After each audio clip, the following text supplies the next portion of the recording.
Hello student, good morning.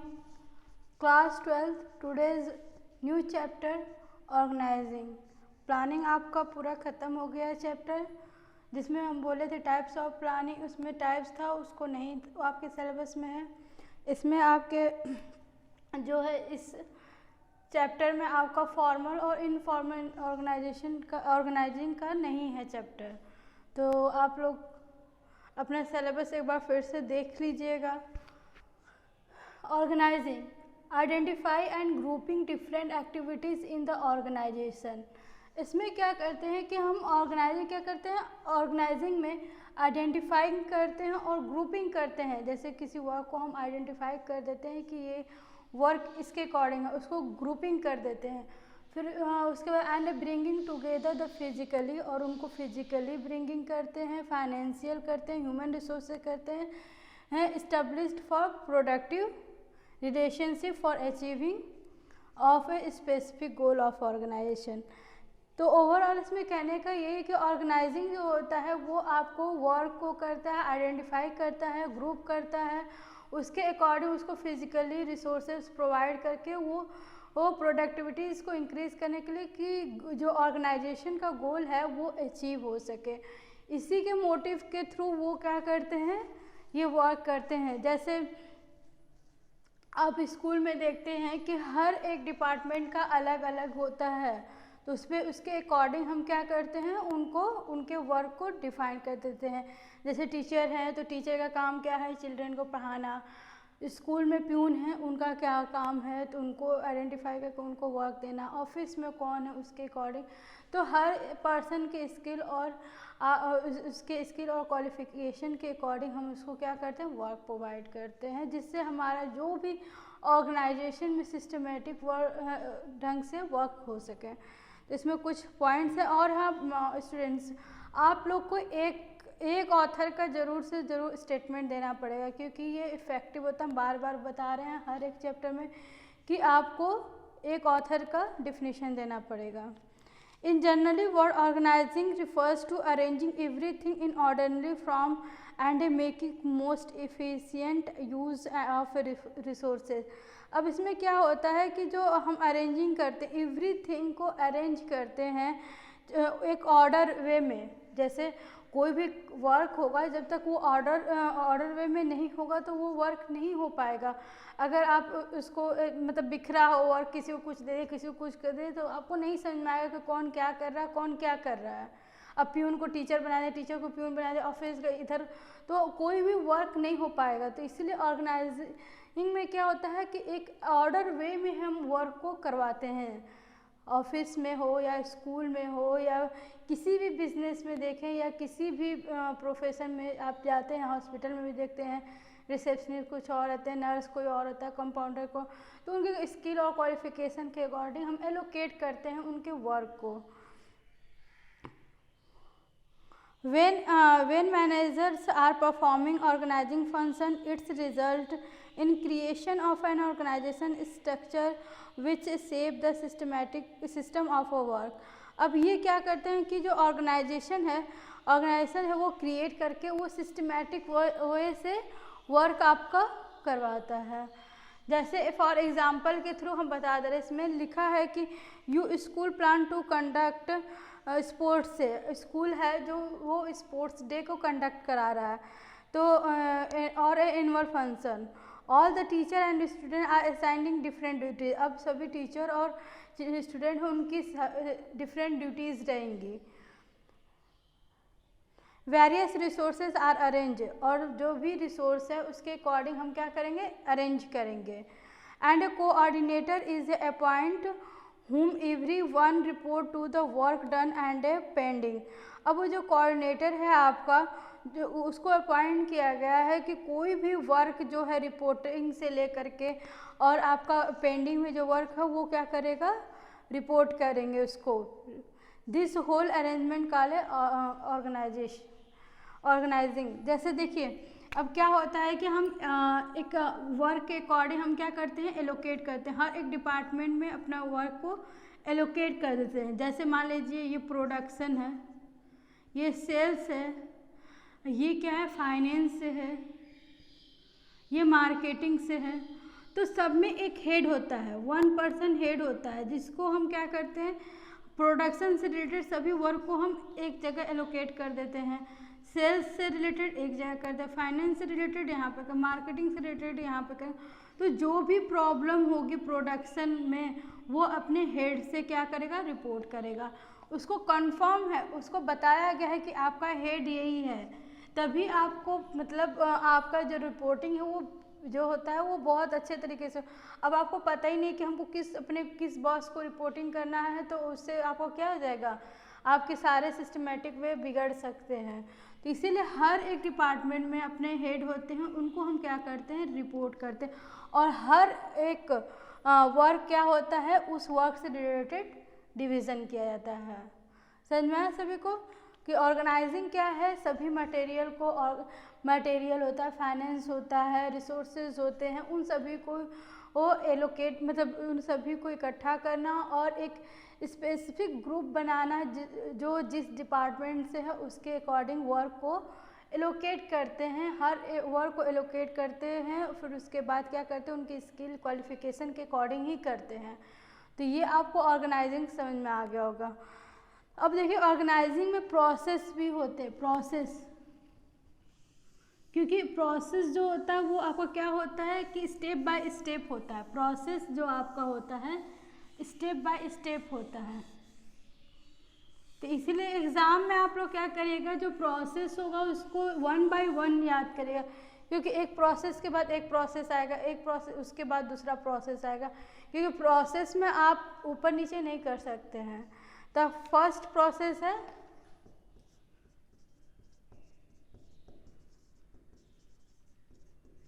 Identification of work है। Identification of work कर लिए, फिर अब क्या करेंगे, एंड डिवीज़न ऑफ वर्क। ये आपका फर्स्ट पॉइंट है। आइडेंटिफिकेशन मतलब तो पता ही होगा, आइडेंटिफिकेशन मतलब पहचान करना। फिर क्या है, डिवीज़न ऑफ वर्क, वर्क को डिवाइड कर देना। The first step in the organizing is identify and dividing the work as per plan. Plan के अकॉर्डिंग क्या करते हैं, इसमें फर्स्ट स्टेप है कि प्लान के अकॉर्डिंग हम क्या करते हैं, ऑर्गेनाइजिंग क्या करता है, डिवाइडिंग करता है, वर्क को क्या कर देता है, डिवाइड कर देता है आइडेंटिफाई के थ्रू कि हाँ कौन सा वर्क करना है, उसके अकॉर्डिंग वो क्या करते हैं, वर्क को डिवाइड कर देते हैं। The division of a work makes sure there is no duplication of a work and there is no burden of work on one person. देखिए जब आप डिवीज़न ऑफ वर्क हो जाता है, जब हमें पता है कि इस डिपार्टमेंट को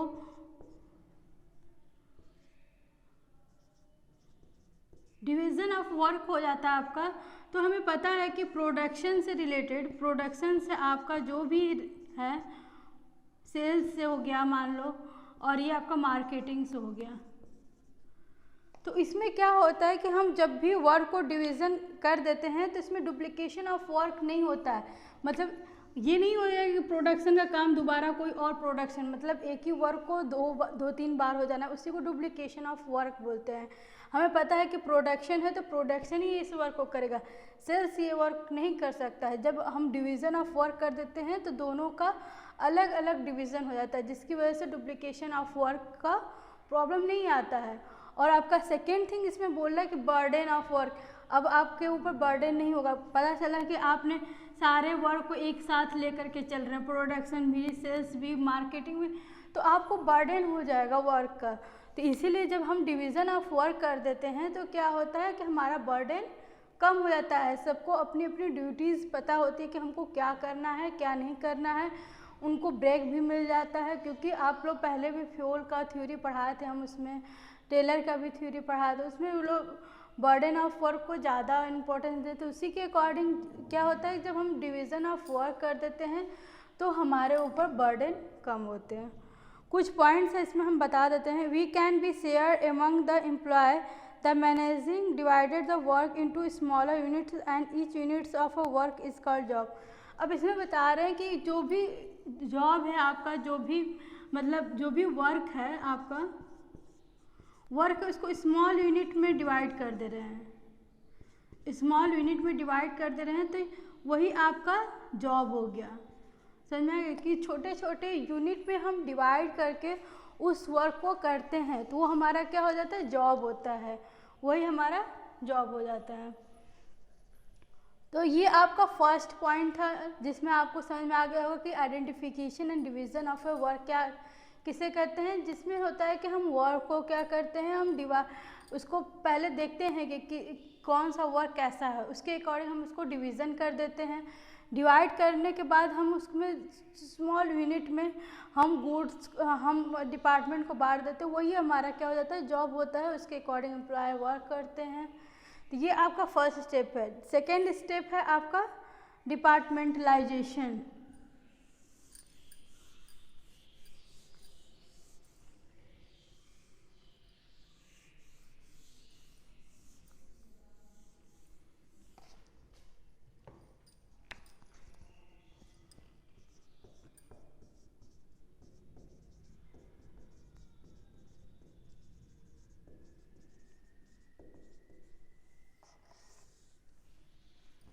second thing is departmentalisation.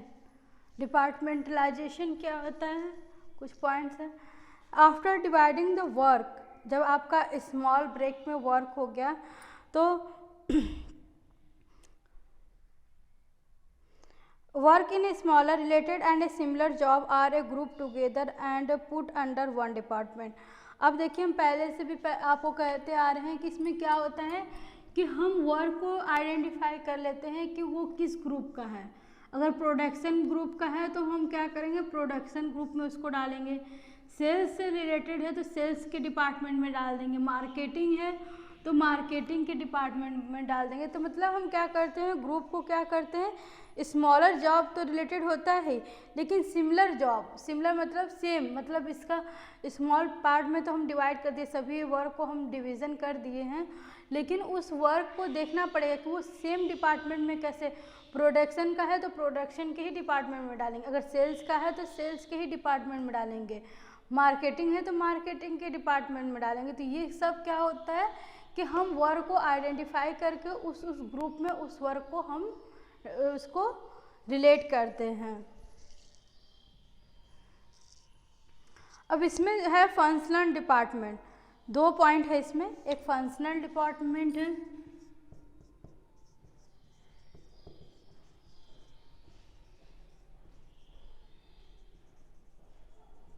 Functional department. Functional under this method job related to common function are a group under one department. देखिए इसमें बोल रहा है कि कॉमन ग्रुप जो है उसको हम डिवाइड कर देते हैं वन डिपार्टमेंट में। जो पहले हम क्वेश्चन बताया था जैसे हम समझाया थे उसी तरह वन ग्रुप को हम क्या करते हैं, वन डिपार्टमेंट में हम उसको डाल देते हैं। जैसे मान लीजिए इसमें एग्जांपल दिया, related to production are a group under production. जैसे हम प्रोडक्शन का बताया कि प्रोडक्शन से कोई भी रिलेटेड चीज़ है वो प्रोडक्शन में डाल देंगे। प्रोडक्शन डिपार्टमेंट में जॉब रिलेटेड टू सेल्स तो सेल्स में डाल देंगे, सेल्स डिपार्टमेंट। वैसी तरह सो ऑन, मार्केटिंग है तो मार्केटिंग डिपार्टमेंट में डाल देंगे। तो हम फंक्शनल डिपार्टमेंट में यही करते हैं कि जो वर्क जिस वर्क से रिलेटेड रहता है उसको उस डिपार्टमेंट में हम डालते हैं। आपका है डिविजनल डिपार्टमेंट। अब आगे आपका डिविजनल बी है।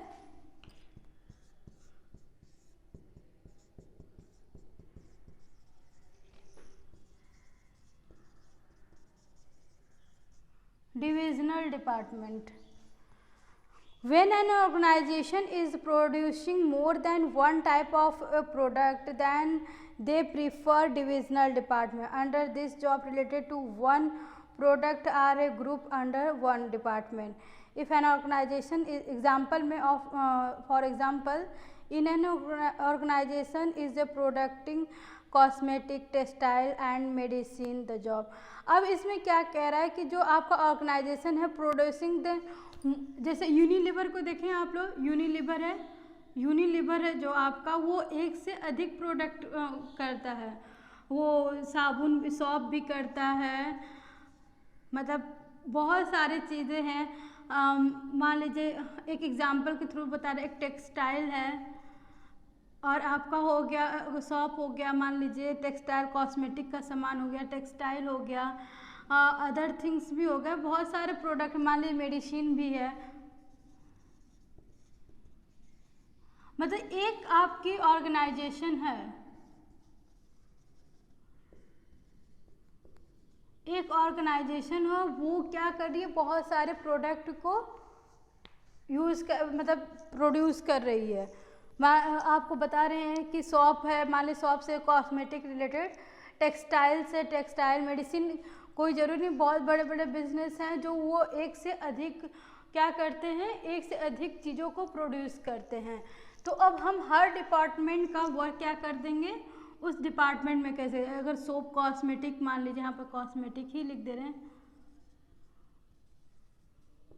कॉस्मेटिक से रिलेटेड कॉस्मेटिक डिपार्टमेंट में जाएगा, टेक्सटाइल से रिलेटेड टेक्सटाइल में जाएगा, मेडिसिन से रिलेटेड मेडिसिन में जाएगा। हर एक डिपार्टमेंट का अपना अपना क्या हो जाएगा, वर्क डिवाइड हो जाएगा। एक ऑर्गेनाइजेशन है तो बहुत सारी चीज़ों को जब वो रन करती, अच्छे से मार्केट में रन करती, तो बहुत सारी चीज़ों को प्रोड्यूस करती एक प्रोडक्ट के साथ। तो क्या होता है कि हर एक डिपार्टमेंट को वो अपना अपना अलग अलग डिपार्टमेंट बना देती है।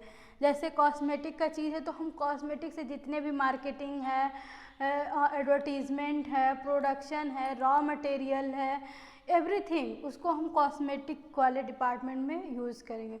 उसी तरह टेक्सटाइल है, उससे भी रिलेटेड कोई भी आपका एडवर्टीज़मेंट है, मार्केटिंग है, परचेजिंग है, रॉ मटेरियल, मतलब एवरीथिंग को हम टेक्सटाइल डिपार्टमेंट में शो करेंगे। आपका थर्ड है assignment of duty.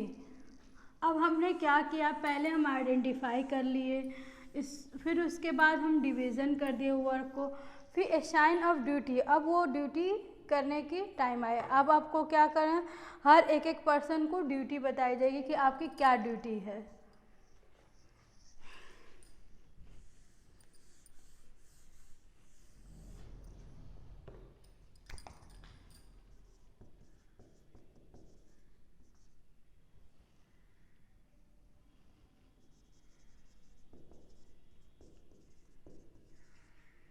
Assignment of duties. अब हर एक इंसान को, हर एक पर्सन को हम बताएंगे उसकी ड्यूटीज़ क्या है, उसके क्वालिफ़िकेशन के अकॉर्डिंग हम उसकी ड्यूटीज़ भी तो देंगे कि वो किस डिपार्टमेंट में ड्यूटीज़ कर सकता है।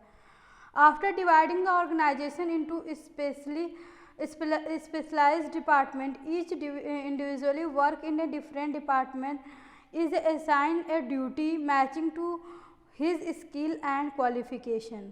अब हम क्या करेंगे, जो हम वर्क को डिवाइडिंग कर दिए हैं स्पेशलाइज्ड डिपार्टमेंट में, individually work in different department. अब जब हम डिफरेंट डिपार्टमेंट में वर्क को डिवाइड कर चुके हैं, सबको पता चल गया कि हमको ये वर्क इस डिपार्टमेंट में डिवाइड कर दिए, आपका सेल्स से रिलेटेड, मार्केटिंग, सभी को हम अलग अलग डिपार्टमेंट में डिवाइड कर दिए हैं। तो हम अब क्या करेंगे, असाइन करेंगे ड्यूटी। तो असाइन हम उसी पर्सन को जो स्किल और क्वालिफिकेशन उस आपके जो भी प्रोडक्शन है, तो प्रोडक्शन से रिलेटेड उसका जो भी स्किल होना चाहिए, क्वालिफिकेशन होना चाहिए, वो अच्छी होनी चाहिए, तभी हम उसको उसमें डाल सकते हैं। अब वो सेल्स का इंसान है, सेल्स में परफेक्ट है, तो हम प्रोडक्शन में उसको नहीं कर सकते हैं, उसकी ड्यूटी प्रोडक्शन में नहीं दे सकते हैं। तो जो पर्सन जिस वर्क के लिए स्पेशलाइज है, स्किल है, उसको उसी डिपार्टमेंट में हम क्या करेंगे, असाइन करेंगे, ड्यूटीज़ उसको बताएंगे।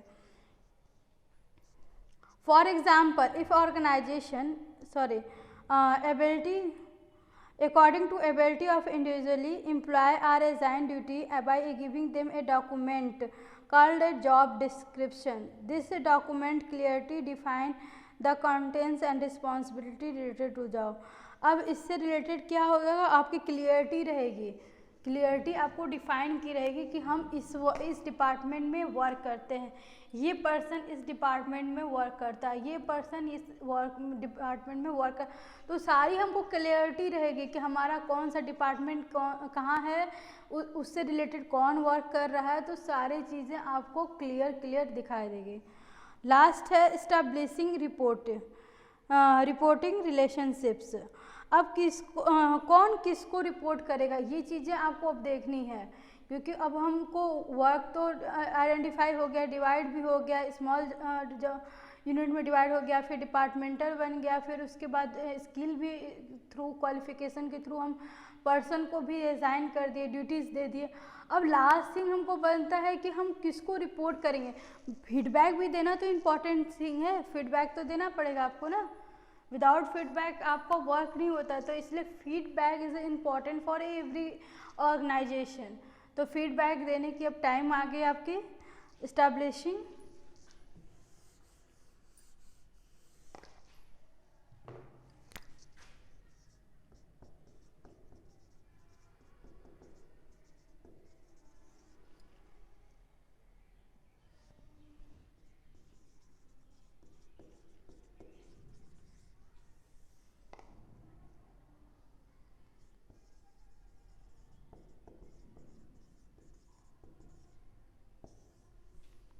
अब हम क्या करेंगे, इस्टेब्लिश करेंगे रिपोर्टिंग रिलेटेड टू रिलेशनशिप। अब हम किसको रिपोर्ट करेंगे, फीडबैक देंगे या हमको कोई प्रॉब्लम हुई तो हम उसको किसको बताएंगे, ये सब चीज़ें हमको क्लियर होना चाहिए। तो after grouping the activities in a different department the employ have to perform the job and to perform the job every individual needs some authority. So in the fourth step of organization process, all the individually are assigned some authority matching to the job they have to perform। अब देखिए, जो भी person को हम मान लीजिए वही production है, सेल्स है, मार्केटिंग है, मान लीजिए एडवर्टीजमेंट है, कुछ भी कह सकते हैं।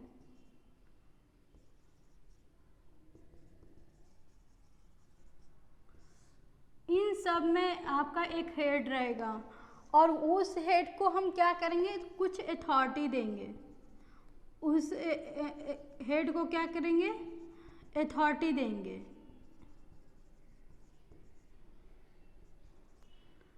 उस पर्सन को, सभी पर्सन को क्या करेंगे, कुछ उसके प्रोडक्शन से या उससे रिलेटेड हम क्या करेंगे, अथॉरिटी उसको देंगे, क्योंकि वो वर्क को कर सके उसके अकॉर्डिंग हम उसको अथॉरिटी भी गिवन करेंगे। इसमें यही बता रहा है कि authority matching to the job they have to perform. अब उनके जॉब के अकॉर्डिंग हम क्या करेंगे, उनको अथॉरिटी देंगे जिससे वो परफॉर्म कर सकें।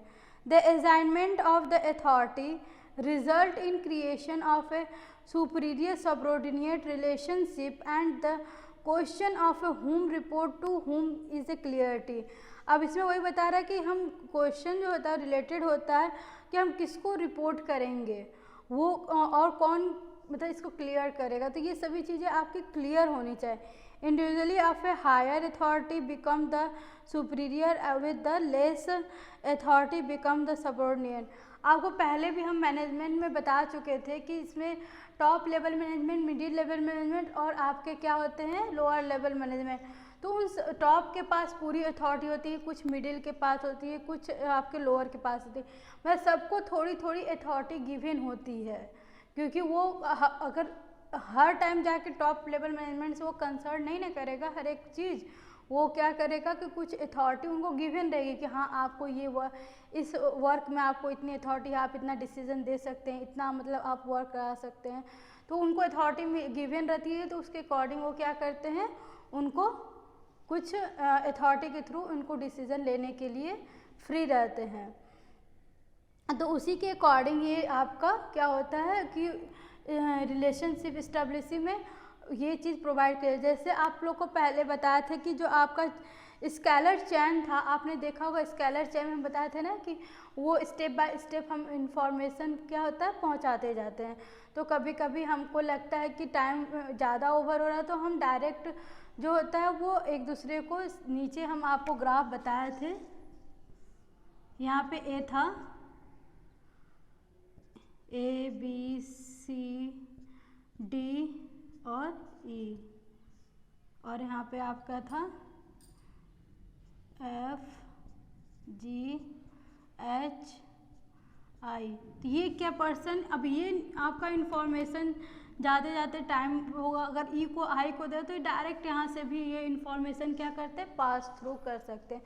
तो ओवरऑल कहने का यही मतलब है कि आपका जो वर्क, जो भी इंफॉर्मेशन है या जो आपके सबऑर्डिनेट है, उनको कुछ अथॉरिटी गिवन होती है जिससे वो डिसीज़न ले सकते हैं, फिर इन्फॉर्म कर सकते हैं अपने टॉप लेवल मैनेजमेंट में। To establish of authority also help in creation of managerial level. The managerial with a maximum authority are considered as a top level management. Manager with the little less authority become part of a middle level. इसमें भी वही बता रहा है कि जो कुछ आपके अथॉरिटी हैं वो मिडिल लेवल मैनेजमेंट को होते हैं, and manager with the minimum authority group to lower management. अब लोअर लेवल मैनेजमेंट को मिनिमम सबसे कम अथॉरिटी देते हैं। So with established of the authority the individually can perform their job and everyone know who will be report to whom. अब इसमें हमको क्या हो जाता है कि हर एक डिपार्टमेंट को डिफाइन रहता है कि हर एक डिपार्टमेंट क्या करेगा, उसके थ्रू हमको क्या होता है कि क्लियरिटी रहती है, वर्क में क्लियरिटी रहती है कि हमको किसको रिपोर्ट करना है, किसको बताना है, किसको मतलब हमारा जो भी फीडबैक होगा वर्क से रिलेटेड हमको किसको प्रोवाइड करना, ये सभी चीज़ें इसमें क्लियर रहती है। तो आपको सभी ऑर्गेनाइजिंग में समझ में आ गया है कि ऑर्गेनाइजिंग क्या होता है, डिफिनीशन मैंने बता दिया है। एक ऑथर का आपको स्टेटमेंट देना ही देना पड़ेगा क्योंकि एग्ज़ाम में पूछता है। प्रोसेस अच्छे से याद कर लीजिए स्टेप बाय स्टेप, क्योंकि इसमें 4 प्रोसेस है, कोई ज़्यादा बड़ा नहीं है, 4 प्रोसेस है, चारों प्रोसेस को आप अच्छे से लर्न कर लीजिए। चाहे identification and division of work हो, डिपार्टमेंटलाइजेशन हो, असाइनमेंट ऑफ ड्यूटी हो, इस्टेब्लिशिंग रिपोर्ट्स रिलेशंस हो, ये सभी चीज़ें आपको इस प्रोसेस के थ्रू याद होना चाहिए। और सिलेबस भी आप लोग देखते रहिए कि सिलेबस के अकॉर्डिंग जो भी आपका चैप्टर नहीं है उसको नहीं पढ़ना है कि बार बार आपने पूछे कि मैम ये चैप्टर नहीं पढ़ना है, ये टॉपिक नहीं पढ़ना है, ये टॉपिक नहीं, तो आप लोग सिलेबस से अपडेट रहिए। और नेक्स्ट टॉपिक में हम आपको बताएंगे इम्पोर्टेंस ऑफ ऑर्गेनाइजेशन। तो इसमें चैप्टर में आपका नेक्स्ट टॉपिक रहेगा। तो ये नेक्स्ट वीडियो जब बनाएंगे तो आपको इम्पोर्टेंस और भी कोई पॉइंट रहेगा उसको भी हम बताएंगे। Thank you, have a nice day.